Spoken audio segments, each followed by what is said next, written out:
With millions still out of power across Texas following Hurricane Beryl's landfall, Lieutenant Governor Dan Patrick, acting as the governor, is making his tour across the state to evaluate the damage. He says, though, the battle here is with downed power lines rather than the energy push he's been calling for the last several weeks.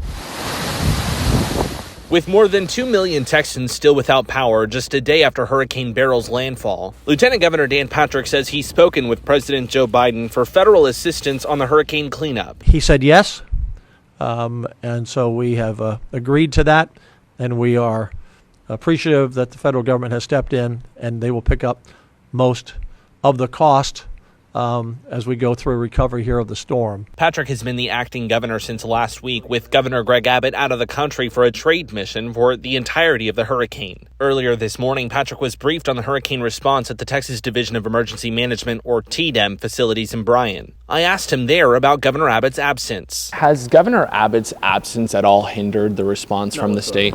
No, that's, he and I have worked together now for 9 years as governor and lieutenant governor, and I've been involved in all these situations before, just not as the lead on the team, but he's been in touch with me, he's been in touch with the states. In recent weeks, both Patrick and Abbott have called for continued investments in the energy grid. ERCOT, which manages the grid, says Texas will need to nearly double its power supply by the end of the decade. Patrick has made fervent calls for grid investments, but tells me the millions without power from Hurricane Beryl shouldn't blame the grid. What do you want to see done in the future? So we have to disconnect those two issues. Being out of power from the storm is not related to what we need to do for the grid, which is a totally separate issue. The storm took lines down, took transmission lines down. In the briefing this morning here at TDEM's facilities in Bryan, Lieutenant Governor Patrick called attention to the fact that there were people responding from all across the state, even some from out of the state. We saw one individual responding all the way from Florida to Hurricane Beryl's damage. In Bryan, Michael Atkin, CBS Austin News.